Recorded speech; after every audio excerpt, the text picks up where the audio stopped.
அன்பார்ந்த பெரியவர்களே, தாய்மார்களே, அன்பிற்கினிய சகோதர சகோதரிகளே, மிகச் சிறப்பாக நம்முடைய துடியலூர் பகுதியில் இந்து முன்னணியினுடைய ஏற்பாட்டில் 268க்கும் மேற்பட்ட நம்முடைய தலைமை தாங்கிக் கொண்டிருக்கக்கூடிய இந்து முன்னணி கோயம்புத்தூரினுடைய கோட்ட செயலாளர் அருமையண்ணன் உருவை பாலண்ணன் அவர்களே, முன்னிலை வகித்துக் கொண்டிருக்கக்கூடிய மாவட்டத்தினுடைய பொதுச் செயலாளர் தியாகராஜன் அவர்களே, செய்தி தொடர்பாளர் ஜெய்கார்த்திக் அவர்களே, மாவட்டத்தினுடைய பொருளாளர் அசோக்குமார் அவர்களே, வரவேற்புரை நல்கிவிட்டு அமர்ந்திருக்கக்கூடிய மாவட்டத்தினுடைய செயலாளர் அண்ணன் முருகன் அவர்களே, ஆசிரியரை வழங்கிவிட்டு அமர்ந்திருக்கக்கூடிய தவத்திரு வராகி மணிகண்ட சுவாமி அவர்களே, சிறப்புரை பேசிவிட்டு அமர்ந்திருக்கக்கூடிய கடந்த 2-3 வருடங்களாக நான் பார்க்கக்கூடிய துணிந்து தன்னுடைய உள்ளத்தில் இருப்பதையெல்லாம் பேசிக் கொண்டிருக்கக்கூடிய நம்மை கவரக்கூடிய திரைப்பட நடிகர் அண்ணன் பி ரஞ்சித் அவர்களே, மாவட்டத்தினுடைய ஒருங்கிணைப்பாளர் தம்பி சரவணன் அவர்களே, மாவட்டத்தினுடைய செயலாளர் ஜீவானந்தம் அவர்களே, இந்து வியாபாரிகள் சங்கத்தினுடைய தலைவர் அண்ணன் முருகானந்தம் அவர்களே, மகிழ்வுரை வழங்குவதற்காக தயாராக இருக்கக்கூடிய மாவட்டத்தினுடைய செயலாளர் அண்ணன் படையப்பா என்கின்ற முத்துக்குமார் அவர்களே, இந்த ஊர்வலம் அதை துவங்கி வைத்து இதற்கு பெரிய உதவி செய்து நடப்பதற்கு காரணமாக இருக்கக்கூடிய பல முன்னோடிகள் சார்பாக இங்கே வந்திருக்கக்கூடிய ரோஹிணி புரமோட்டர்ஸ் அதனுடைய அதிபராக இருக்கக்கூடிய அண்ணன் ஈஸ்வரன் அவர்களே, அருமை சொந்தங்களே, இந்து முன்னணி 1980 நம்முடைய ஐயா ராமகோபாலன் அவர்கள் இதை ஆரம்பித்த பிறகு தமிழகத்தில் பட்டி தொட்டி எல்லாம் விநாயகர் வழிபாடு, விநாயகர் சதுர்த்திக்கு பிறகு அதனுடைய ஊர்வலம் என்பது இந்து மக்கள் மத்தியில் ஒரு பெரிய எழுச்சி ஏற்படுத்தி இருக்கிறது. அது எந்த மாற்று கருத்து இல்லைங்க ஐயா. உதாரணத்துக்கு துடியலூர் எடுத்துக்கங்க. போன ஆண்டு 230 விநாயக பெருமானை ஊர்வலமாக எடுத்துச் சென்ற அதே இடத்துல அதே பகுதியில் இன்னைக்கு 268 விநாயக பெருமானை ஊர்வலமாக எடுத்துச் செல்கின்றோம். இந்த ஒரு ஊர்ல மட்டும் ஒரு பகுதியில் மட்டுமே 38 விநாயக பெருமான் இந்த ஆண்டு புதிதாக வந்திருக்கின்றார். இது இன்னைக்கு நேத்து இல்லைங்க. 1893 எனக்கு முன்பு பேசிய அண்ணன் நந்தகுமார் அவர்கள் சொன்னார்கள், பாரதிய ஜனதா கட்சியினுடைய முன்னாள் மாவட்ட தலைவர் பாலகங்காதர திலக் அவர்கள் இந்த விநாயக ஊர்வலத்தை எல்லாம் ஒரு அரசியல் கருவியாக பயன்படுத்தி ஆங்கிலேயருக்கு எதிராக ஒரு பெரும் எழுச்சியை மகாராஷ்டிரால குறிப்பாக மும்பை பகுதியில் ஏற்படுத்தி வந்திருக்கக்கூடிய மக்களை எல்லாம் தேச உணர்வூட்டி பெரிய எழுச்சியோடு அனுப்பி வைத்தார்கள். ஏன்னா 1892 ஆங்கிலேயர்கள் சொன்னார்கள், பொதுமக்கள் மதத்தின் அடிப்படையில் எங்கேயும் கூட பொது இடத்துல சேரக்கூடாது என்று. அதை எதிர்த்து 1893 விநாயகர் பந்தலை பயன்படுத்தி அதே மக்களுக்கு ஒரு தேசிய உணர்வூட்டக்கூடிய நிகழ்வாக அதை மாற்றி காட்டினாங்க. அதன் பிறகு கிட்டத்தட்ட கடந்த 132 ஆண்டுகள் இந்தியா முழுவதுமே விநாயகர் பெருமான் விநாயகர் ஊர்வலம் என்பது இந்து மக்களுடைய வாழ்வியல்ல ஒன்றிணைந்த ஒரு நிகழ்வாக மாறி இருக்கிறது. இன்னைக்கு கோயம்புத்தூர் முழுவதும் தமிழ்நாடு முழுவதுமே பட்டி தொட்டி எல்லாம் லட்சக்கணக்கான விநாயகர் பெருமானை பிரதிஷ்டை செய்து அதை 1வது நாள், 3வது நாள், 5வது நாள், 7வது நாள், 9வது நாள் வேறு வேறு நாட்கள்ல ஊர்வலமாக ஒரு குடும்பமாக ஜாதியெல்லாம் மடந்து எல்லாரும் அந்த பக்கத்தில் இருக்கிறவங்க எல்லாம் குதூகலமாக இணைந்து இதை எடுத்து செல்வதிலே ஒரு பெரிய ஆனந்தம் நமக்கு இருக்கு. நீங்க மட்டும் பாருங்க, எந்த ஒரு மதத்திலும் கூட இப்படிப்பட்ட ஊர்வலம் இருக்கும். ஆனா இந்து மதத்துல மட்டும்தான் வெறும் களிமண்ணை கையில் எடுத்து அந்த களிமண்ணை பிடித்து விநாயகராக அதை மாற்றி அந்த விநாயகருக்கு ஒரு உயிர் கொடுத்து அதே விநாயகரை 1வது நாள்ல, 3வது நாள்ல, வேறு வேறு நாட்கள்ல அதே விநாயகர்ல ஊருக்கு மத்தியில் இருக்கக்கூடிய குளத்துல, ஏரியில, ஆத்துல அந்த விநாயகரை கரைத்து அதன் மூலமாக கிடைக்கக்கூடிய களிமண்ணை மறுபடியும் பூமி தாய் மடியிலே சேர்த்து அது விவசாய பெருமக்களுக்கு வாழ்வியல் எல்லா மக்களுக்குமே வேறு வேறு வாழ்வியல் சூழ்நிலைக்கு அந்த களிமண் அந்த ஊரினுடைய ஏரியிலே பயன்படுத்தப்பட்டு அடுத்த ஆண்டு மறுபடியும் அந்த களிமண்ணிலிருந்து விநாயக பெருமானை பிடித்து அதற்கு உயிரூட்டி இந்த நிகழ்வு ஒரு ஆண்டு நடந்து கொண்டிருக்கிறது. இதற்கு பின்பு ஒரு ஆழ்ந்த அறிவியல் இருக்குதுங்க ஐயா. விநாயகர் பெருமானை ஒரு களிமண்ணிலிருந்து பிடித்து உயிரை கொடுத்து எடுத்து செல்வதில் மறுபடியும் கரைப்பதுல ஒரு ஆழ்ந்த அறிவியல் பின்னணி இருக்கு. இன்னைக்கு மேடையில் பகவத்கீதை புத்தகம் இங்க வருவதற்கு முன்பு புத்தகத்தை பார்ப்பதற்கு ஒரு வாய்ப்பு கிடைச்சது. அந்த புத்தகத்துல பகவத்கீதை எளிமையாக்கி ஒரு வீட்டிலும் ஒரு குழந்தையும் படிக்க வேண்டும் என்பதற்காக இந்த புத்தகத்தை எழுதியிருக்கிறாங்க. எதற்காக இந்த புத்தகத்தை நான் இன்னைக்கு சொல்றேன் அப்படின்னாங்க, பகவத்கீதையில் எத்தனையோ புத்தகங்கள் வந்திருக்கு. பகவத்கீதை சமஸ்கிருதத்தில் இருக்கு. சமீபத்தில் பாரத பிரதமர் நரேந்திர மோடி ஐயா அவர்கள் அரியலூர் கங்கை கொண்ட சோழபுரம் வந்த பொழுது அந்த பகவத்கீதை புத்தகத்தில் சமஸ்கிருதத்தில் இருக்கக்கூடிய வாக்கியம் எல்லாம் தமிழில் எழுதப்பட்டு இசைஞானி இளையராஜா ஐயா அவர்கள் அதற்கு இசை அமைத்து அந்த மேடையில் பாரத பிரதமர் நரேந்திர மோடி ஐயா வெளியிட்டார்கள். காரணம் என்னங்க, அது சமஸ்கிருதத்தில் இருந்தாலும் கூட எல்லோரும் அதை படிக்க முடியாது. எல்லோரும் கூட பகவத்கீதையினுடைய ஆழ்ந்த அர்த்தத்தை புரிந்து கொள்ள வேண்டும் என்பதற்காக இன்னைக்கு பல புத்தகங்கள் வந்திருக்கிறது. அதுல ஒரு முக்கியமாக புத்தகம் இங்க இருக்கு. ஏன்னா ஆழ்ந்த வாழ்வியல் அறிவியலை பகவத்கீதை நமக்கு போதிக்கின்றது. அதே போல நம்முடைய இந்து சமுதாயத்தில் இருக்கக்கூடிய ஒரு பாரம்பரிய விழாவும் கூட அதில் மிக முக்கியமாக விநாயகர் சதுர்த்தி. அதை கொண்டாடக்கூடிய எல்லோருக்குமே நமக்கு தெரியும், நாமும் இந்த வாழ்வில் பிறக்கின்றோம். பிறந்த பிறகு சில நாட்கள் சில ஆண்டுகள் வாழ்கின்றோம்.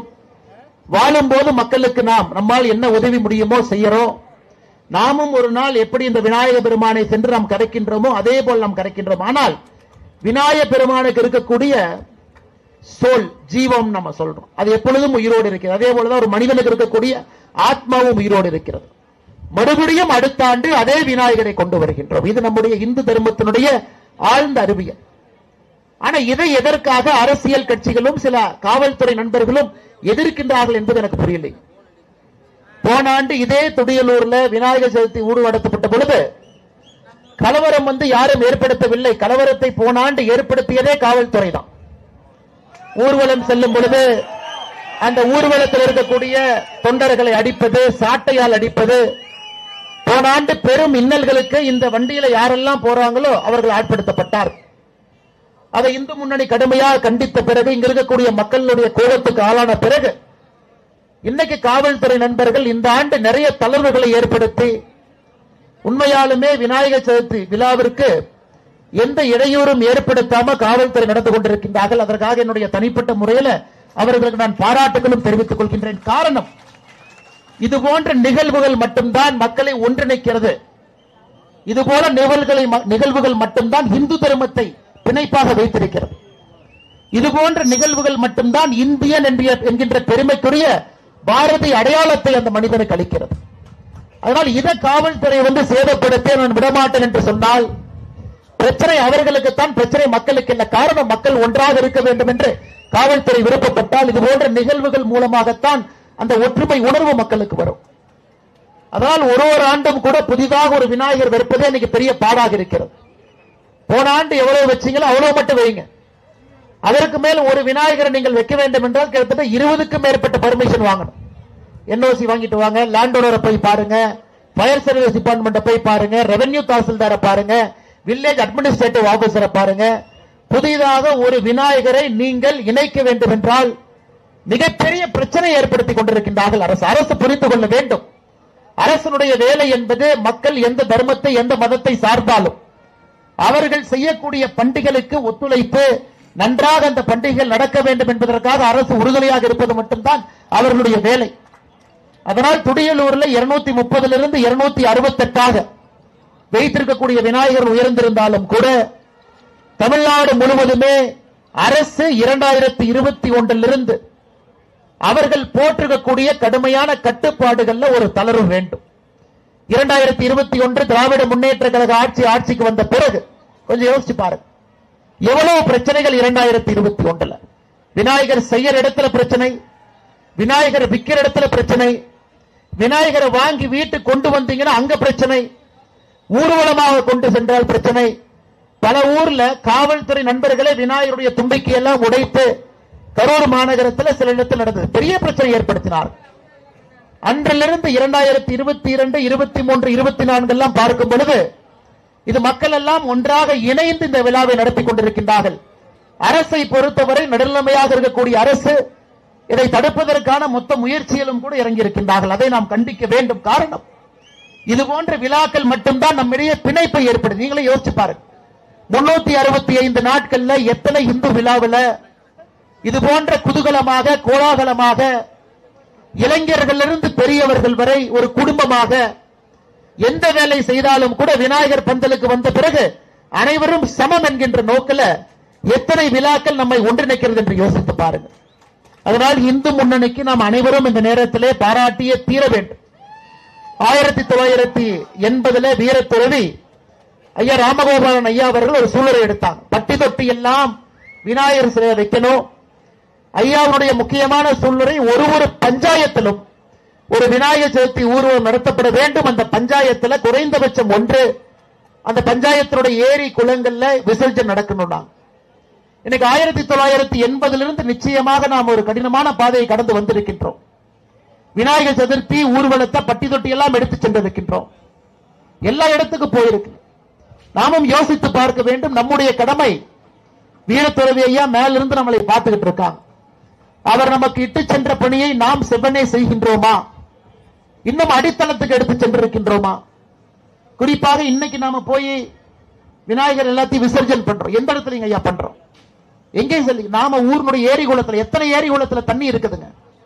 எத்தனை ஏரி குளத்துல ஒரு 50 ஆண்டுகளுக்கு முன்பு எப்படி ஒரு விநாயகரை விசர்ஜன் செய்தோமோ எத்தனை இடத்துல செய்ய முடியும்? நாம் யோசித்து பார்க்கணும். ஆனால் இங்க இருக்கக்கூடிய அன்புக்கூறி இளைஞர்கள் எதை நினைத்தாலும் உங்களால் செய்ய முடியும். என்னுடைய அன்பான வேண்டுகோள், இந்த ஆண்டு எவ்வளவு நாம் கம்பீரத்தோடு குதூகலத்தோடு விநாயகரை எடுத்து சென்று விசர்ஜன் செய்வதற்கு தயாராக இருக்கின்றோமோ, அடுத்த ஆண்டுக்குள்ள குறைந்தபட்சம் ஒரு இளைஞனும் கூட ஒரு 10 நாட்கள் 15 நாட்கள் உங்களுடைய ஏரியை சுத்தம் செய்வதற்கு நீங்க நேரத்தை ஒதுக்கி கொடுக்க வேண்டும் என்கின்ற அன்பான வேண்டுகோளை இந்த நேரத்தில் வைக்கிறோம். நம்முடைய ஏரியை நம்ம சுத்தப்படுத்தணும். மழை காலத்தில் அப்பொழுது மட்டும்தான் மழை வரும் பொழுது தண்ணி தேங்கி நிற்கும். அடுத்த ஆண்டு விநாயகர் சதுர்த்தி வரும் பொழுது நாம் விநாயகரை சென்று அங்கே விசர்ஜன் செய்ய முடியும். நீங்க கொஞ்சம் நேரத்தை ஒதுக்கணும். இதற்கு கொஞ்சம் நீங்க கவனம் செலுத்தணும். அதற்கும் இந்து முன்னணி தலைமையேற்று ஐயா காடேஸ்வரா சுப்பிரமணியம் ஐயா அவர்கள் இந்த அற்புதமான இயக்கத்தில் இருக்கக்கூடிய எல்லா அன்பு தலைவர்கள் தொண்டர்கள் எல்லாம் நீங்கள் இதையும் முன்னெடுத்து அடுத்த ஆண்டுக்குள்ள தமிழகத்தினுடைய ஏரி குளங்கள் எல்லாம் சுத்தம் செய்வதை கூட ஒரு இயக்கமாக நீங்கள் முன்னெடுத்து செல்ல வேண்டும். நாங்கள் எல்லாம் உங்களோடு கைகோர்த்து இன்னும் 50 ஆண்டுகள் கழித்து வரக்கூடிய பிரச்சனை இப்பொழுது நான் பேசிக் கொண்டிருக்கின்றேன். ஏரி குளம் இருக்க வேண்டும். அதெல்லாம் கான்கிரீட் தளமாக கட்டுமான இடங்களாக அது மாறக்கூடாது. அங்கே விநாயகருக்கு தண்ணி இருக்கணும். விநாயகரை மிக கம்பீரமாக சென்னை எல்லாம் பாருங்க ஐயா, அன்னைக்கு ஒரு நாள் தண்ணி ஊத்துவாங்க, ஒரு நாள் விநாயகரை விசர்ஜன் செஞ்சிருவோம். அடுத்த நாள் காலையில பாத்தீங்கன்னா ஜேசிபியை விட்டு அந்த விநாயகரை அள்ளி கொண்டிருப்பார்கள். அந்த களிமண்ணை அள்ளிக்கிட்டு இருப்பாங்க. ஏன்னா அதை எடுக்கணும் வெளியே. அதெல்லாம் பார்க்கும் பொழுது எங்கேயோ நமக்கு எங்கேயோ ஒரு கண்ணுல ஒரு துளி கண்ணீர் வெளியே வரும். நம்முடைய விநாயகருக்கு அது களிமண்ணாக இருந்தாலும் உயிர் கொடுத்து மறுபடியும் கரைத்திருக்கக்கூடிய விநாயகருக்கு இந்த பிரச்சனை வருகின்றது என்று அதையெல்லாம் இங்க இருக்கக்கூடிய இளைஞர் படை நீங்கள் மனசு வச்சு களத்தில் இறங்குனீங்கன்னா நிச்சயமாக சமுதாயத்திலே மாற்றம் வரும். அரசு இதை செய்யும் என்று எதிர்பார்க்காதீர்கள். நாம் இதை செய்து காட்டுவோம். இன்னொரு புறம் தமிழகத்தில் எதிர்க்கட்சி நண்பர்கள் இதை எதிர்ப்பதற்காக நம்மை அவமானப்படுத்துவதற்காக ஒரு வார்த்தையை சொல்லுவாங்க. விநாயகர் இந்த கடவுளா? விநாயகர் தமிழ் கடவுளா? விநாயகர் இந்தியாவுடைய எந்த பகுதியிலிருந்து வந்தாங்க? ரிக்வேதத்தில் யஜுர்வேதத்தில் தான் விநாயகரை பற்றி சொல்லி இருக்கின்றார்கள். தமிழ் இலக்கியத்தில் விநாயகர் ரொம்ப லேட்டா வந்தாங்க, ரொம்ப காலம் தாமதம் கடந்துதான் வந்தாங்க. அதனால் இங்க இருக்கக்கூடிய தமிழர்கள் எதற்காக இந்தியாவுடைய இன்னொரு புறத்தில் இருக்கக்கூடிய விநாயகரை கொண்டாடுகின்றீர்கள்? ஆனா எத்தனை நம்முடைய எதிர்க்கட்சி நண்பர்களுக்கு தெரியும், விநாயகர் அகவல்ல அவ்வை பாட்டி 1500 ஆண்டுகளுக்கு முன்பு விநாயகர் அகவல் அவ்வை பாட்டி எழுதுறாங்க. அந்த விநாயகர் அகவல்ல விநாயகரை பத்தி சொல்றாங்க. பாலும் தெளிந்த தேனும் பாகும் பருப்பும் இவை 4ம் கலந்து உனக்கு நான் தருவேன். உனக்கு நான் பால் கொடுப்பேன், தெளிந்த தேனை உனக்கு கொடுப்பேன், வெள்ள பாகு கொடுப்பேன், பருப்பு கொடுப்பேன்.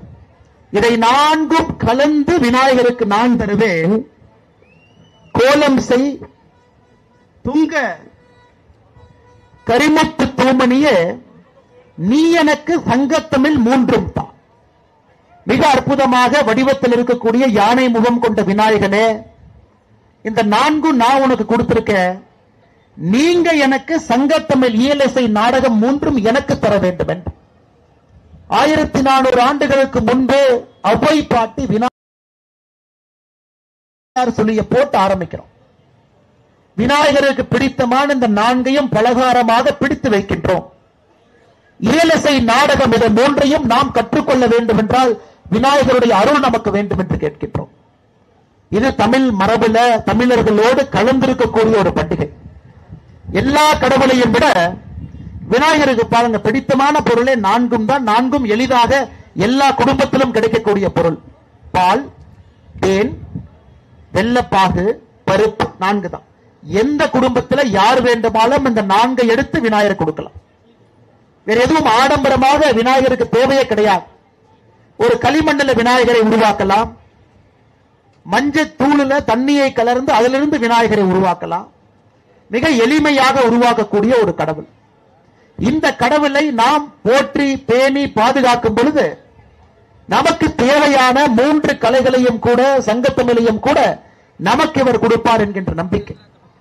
அதனால இந்த விநாயகர் சதுர்த்தியில கடந்த 3 நாட்களாக பக்தியோடு உருக்கத்தோடு விநாயகர் பெருமானை வழிபாடு செய்து அந்த விநாயகர் பெருமானை இன்று ஏக்கத்தோடு ஒரு சின்ன மனவேதனையோடு நம்மிடமிருந்து விநாயகர் பிரிந்து செல்லுகின்றார் என்கின்ற ஒரு நினைப்போடு யாரெல்லாம் எடுத்து செல்லுகின்றீர்களோ நிச்சயமாக இந்த விநாயகர் பெருமான் உங்களுக்கு எல்லா வல்ல செல்வத்தையும் அன்பையும் அற்புதமான கலைகளையும் வீட்டில் இருக்கக்கூடிய குழந்தைகளுக்கு நல்ல படிப்பையும் இயலிசை நாடகத்தையும் நம்முடைய குழந்தைகளுக்கு கொடுத்து நம்முடைய தமிழ் சமுதாயம் வாழ்வாங்கு இன்னும் வாழ்ந்து மிகச் சிறப்பாக அடுத்த கட்டத்துக்கு நாம் செல்வதற்கு விநாயகர் பெருமான் என்றும் நமக்கு துணை இருக்கட்டும்.